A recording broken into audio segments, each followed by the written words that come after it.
Әлем, мен номер 66 Қазығұрт жалпы орта білім беретін мектептің ақпарат фракциясының министрі Қарсыбай Жұлдыз Жарқынбекқызы боламын. Маған келген тапсырма бойынша тәуелсіздік күніне менің елім тақырыбында сұхбат жүргізуім керек. Менің жанымда мектеп президенті. Өзің таныстырсаң. Қайырлы күн. Мен нөмір 66 Қазығұрт жалпы орта білім беретін мектептің президентімін.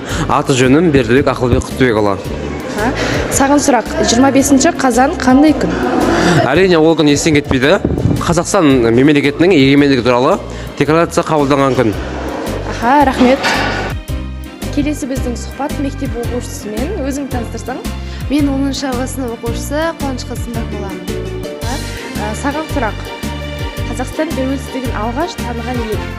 Қазақстан тәуелсіздігін алғаш таныған елдердің қатарында Түркия ел жатады. Себебі Қазақстан тәуелсіздігі алғаннан кейін, бірнеше сағаттардан кейін Түркия елі алғаш болып құттықтады.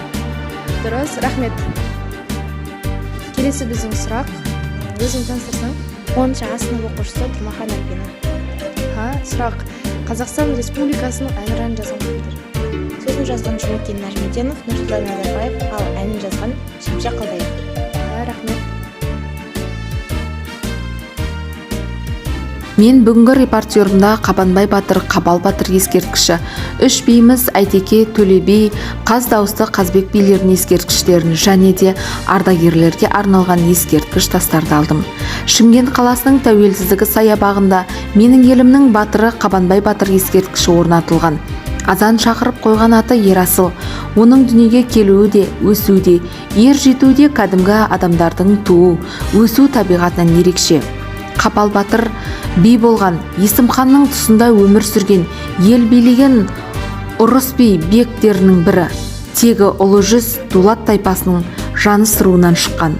Шымкент қаласында қазақ елінің үш биі Әйтеке би, Төле би, Қаз дауысты Қазбек би ескерткіші 2012 жылы орнатылған.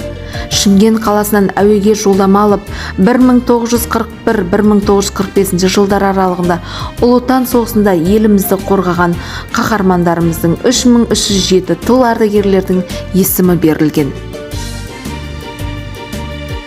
Кешегі, бүгінгі, ертеңгі уақытымызда өткен оқиғалар бәрімізге өте қымбат. Тәуелсіздік ел бәрінен қымбат.